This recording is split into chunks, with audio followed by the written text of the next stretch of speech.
do you think that Justin has seen your video? My video? Mm-hmm. That's a good question. Yes, I do actually. I do think he's seen it. I think a lot of those guys have seen it. Just because it just keeps getting views, and I feel like Justin's really well from what you guys have said. In. Yeah, he's like plugged into what people are saying. He's a fan. I don't know if he's a fan of me because I kind of went in hard on Justin in all of my Rex Viper videos. We can only go so hard. We have a very fat friend. You can't body shame on this. We love him. We love him to death. But well, perhaps literally. You and I have something in common in that realm, in that regard, Frankie. Because I used to be very overweight myself. Really? Yeah, I went out all through pretty much the worst times that you would want to be overweight, like middle school, high school, like your formative years where people's opinions mean a lot to you and bullying gets to you because you're much thinner skinned. That's when I decided to be very overweight. Yeah. And then only after I got out of school did I decide, I'll just lose a bunch of weight now that I'm like, not seeing kids every day that can make fun of me. Yeah, I was husky in those years too. The fact I got husky pants, and if you are getting husky pants at that age range, my mom literally told me, because I was at my waist size got to like 40, and she's like, you better not gain more weight because I'm not going to a special store to buy your pants. And at that point, it was kind of a wake up call. I'm like, oh shit. I went to a special store to buy pants. Yeah, it wasn't long, but it was shameful, and I did it. I went to whatever it is, the Big and Tall or something. Yeah. I was like, well, I'm not tall. I'm not tall. I'm just big. What was your vice like food wise? Were you like a sugar guy? It's funny. I'm more of a sugar guy now. Now that I work out all the time because my body is like replace it. Yeah. But I think it was like, yeah, of course, pasta, pizza, bread.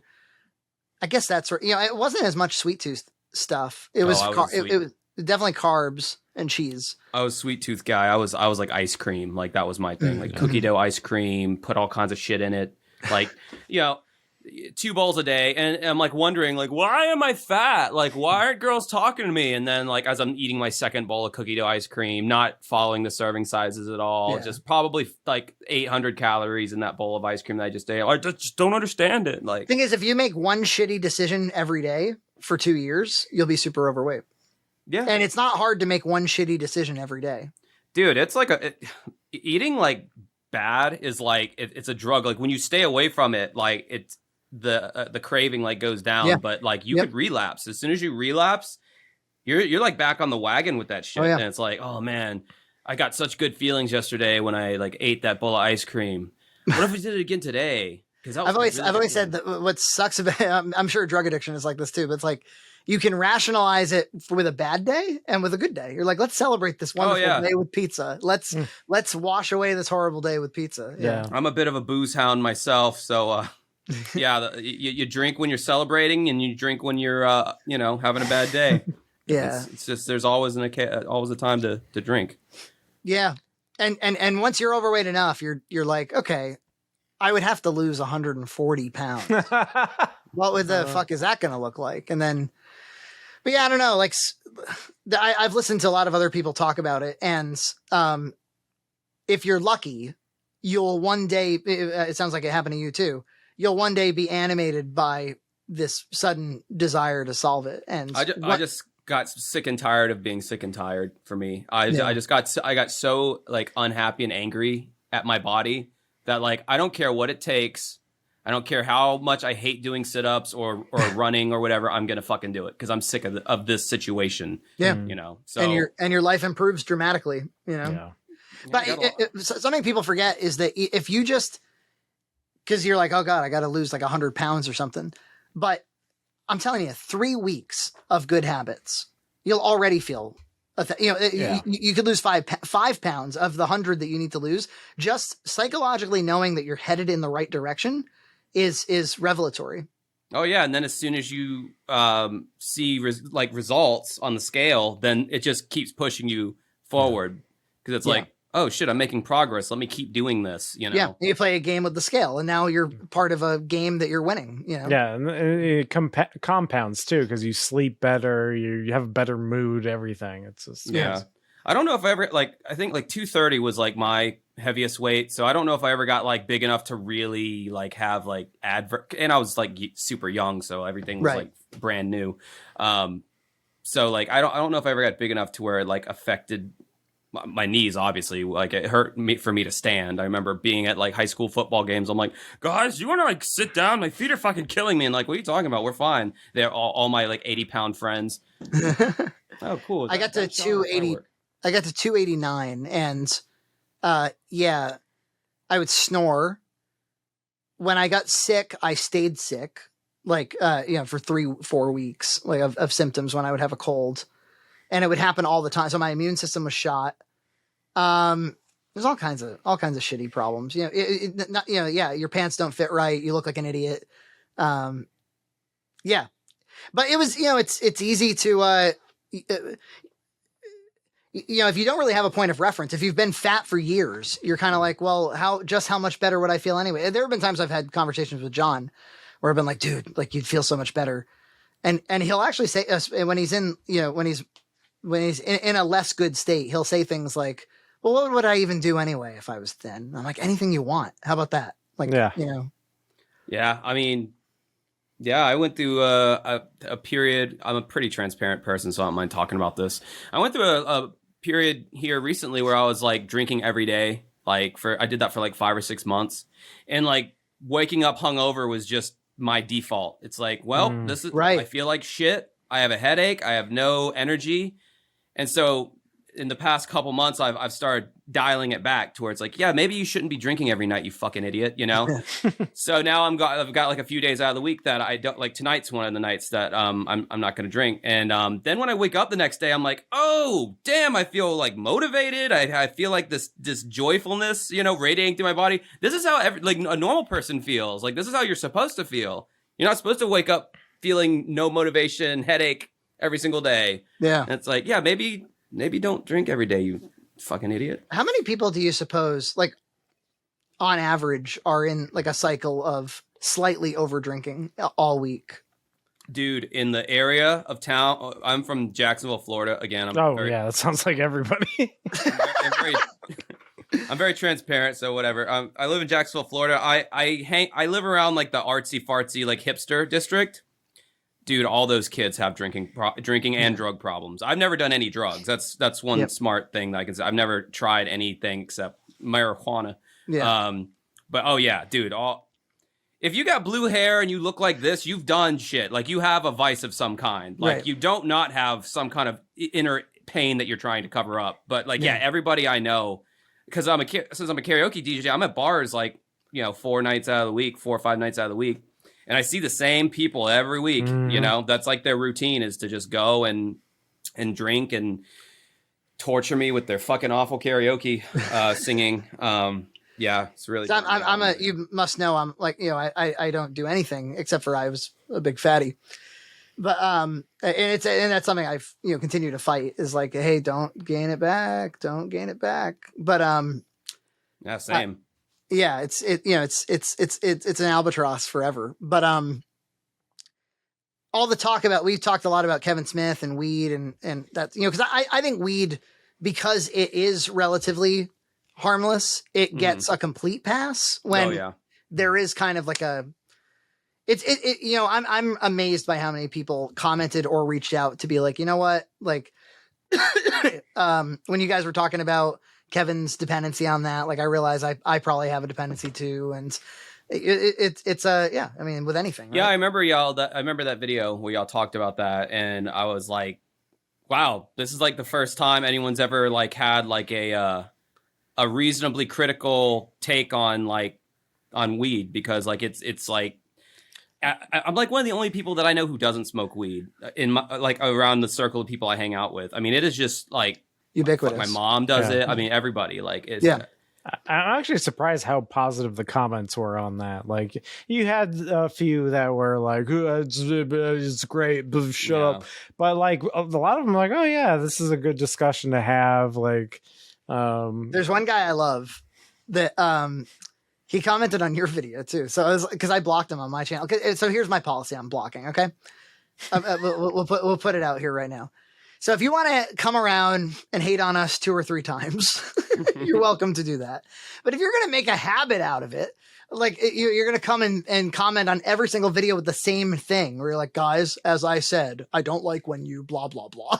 I'm like, well, then are you a fan? Are you a detractor? By now you should have left. And so, I'll by the time we're on the 8th or 9th video where they're saying the same thing, you can get blocked. And so there's this guy that he and I just weren't seeing eye to eye. He loved the AVGN stuff, but then this is my point. He feels that we're very ignorant on the topic of marijuana, which is technically true. At least I am. I've never done it. And obviously I'm against it. But by the way, it's pretty anti-intellectual to be like, you can't have an opinion about something that you don't have any firsthand experience with. It's kind of ridiculous. Like I can observe what's going on culturally with the thing, can't I? So anyway, so whatever. And then the other one was, he was really pissed off that we made some jokes about like Taika Waititi's thruples. He was like, I don't think you guys understand that polyamory is serious fucking business. Oh God. I'm like, if you don't understand why it's funny that Taika Waititi is so distracted with threesomes that he can't make a good movie, then I can't help you. I can't help it. And then it happened again. It happened in like the comments of like Cinemaster of Truth. This other guy was like, oh, hey, while I have you, because I had replied to something. He's like, while I have you, I didn't quite get what you were driving at with making fun of the thruples. Can you explain to me what? Yeah. Dude, I feel like that's become a trend. Again, having to refer back to the area of town that I live in. Just full of thruples. I live in lousy with thruples. Weed and thruples.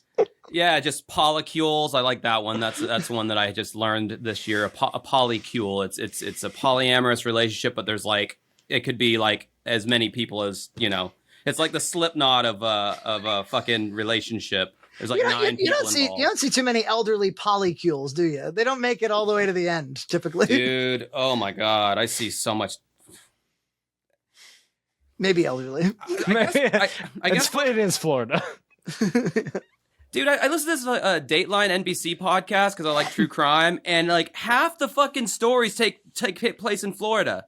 And every time it happens, I'm rolling my eyes. I'm like, of course, it happened in fucking Pensacola. It happened in Tampa. Yeah, of course it did. Isn't that because the Florida man thing? Right? Yeah, isn't that because they have like certain laws about what can be. They're more transparent, I think, about like the goings on, like the details and all that. So it's probably easier to report on it. Ah, well, that's unfair to Florida. They're just being a little bit more honest. So you guys are from Massachusetts? Yeah. Yeah. My mom's family grew up in Wakefield. Yeah. I don't know. Yeah, no, Wakefield. Yep. I went up there when I was 21, and Wakefield must be a small town because I remember it not being very, very, whatever. But then I went to Boston. Boston was like a little mini New York City. It was pretty cool. Yes. Yeah, it's smaller than you think. Yeah. I work in Boston, and so I'm about an hour. Well, these days with traffic, traffic's worse since COVID. Like it alleviated for a while, and now it's actually like worse than it was before. Dude. I think it's because they stopped a lot of public transit during COVID, and they didn't resume it, and so everybody's in cars. Like there's like one person cars everywhere. It's terrible. Yeah. But Boston is famous for such an old city that there's no grid system. So you don't want to be like if you can help it, you don't want to be driving around Boston for too long because it's just one ways and triangles and confusing shit. Yeah, old cattle roads that they made into real roads. Yeah, exactly. Yeah, there's roads out here. There's in like the artsy districts, and in the roads you can tell were designed for like one horse and buggy, per street, and now they're trying to turn it into like a 2-way street. So it's like, guys, can we modernize this shit at all? Like make it to where it's like a little bit easier to like, especially because Riverside is becoming like the most popular area in Jacksonville for like the young kids to hang out in. So like everyone's coming from the beaches and everywhere to Riverside now, and it's all like, I don't know. We live in more like rural countryside Massachusetts, which people don't think of Massachusetts as like that. Really, I suppose if you know Plymouth or something, Revere. Yeah, fucking the baddest dude in Revere. But with the jack chop, you can have a real one and be the baddest dude in Revere. Man, where's y'all's accents? I don't even believe you're from. Well, I'll show you a video of my dad. I made a video of him building a treehouse last year, and he's got a very, very thick accent. So I built them like cards, a frame for one wall laid down on the floor. Then I built the framing for the other wall on top of it. My dad has he passed away in 2018, but he had a very thick Southern accent. I think accents are kind of like homogenizing nowadays to like the younger generation. Maybe so. I remember deciding not to have an accent. Like my home videos, I had one, and sometime around 3rd grade or something, I was like, I'm gonna try not to. How about that? Yeah. I'm gonna put effort into saying those R's. Yeah, not just exactly. Be lazy about it. Exactly. Yeah, Western Mass is different from Eastern Mass. So Western Mass, we don't have. We learn our accent from TV. I remember growing up, the girls that I wanted to get attention from didn't like me because I didn't have the accent. And I remember they were like, "No, we think it's fucking hot." Oh my God. and so they gravitated towards kind of the more like the good old boys of the area because they thought they were a bit more salt of the earth, a bit more, like anti-intellectual. Because it was very like being anti-intellectual was the thing where I grew up. It was, you think you're fucking better than me? You think you're fucking better than me, kid? Yeah, down here is like it was like oh, you one of them fancy, liberal, that homophobic slur left and right. Like, it's like, man, you ever even work on a truck before? You don't even know what you're doing, man. Like, are you even a man? Like, what the fuck? I know what my paper boy looks like, and you ain't my paper boy. Well, I know what my paper boy looks like, and you ain't my paper boy. I'm gonna wait until my paper boy comes back. I'm gonna wait till my paper boy comes back. I just saw Mike Judge was on like the Howie Mandel podcast, and he was explaining the origins of Hank Hill. He was saying he lived right outside of Dallas, and he was like trying to repair a fence, and this Hank Hill type came out and was like, "Well, you're going to want to have 2-inch spaces or else them termites are going to get in there." And then like him and like these other guys that were just hanging around with beer, like ended up building their fence for him. And it like Mike Judge would start to resume the work and he'd come out and be like, "Well, them's the wrong kind of nails." Subscribe to Red Cow Entertainment on Patreon for full episodes every other week.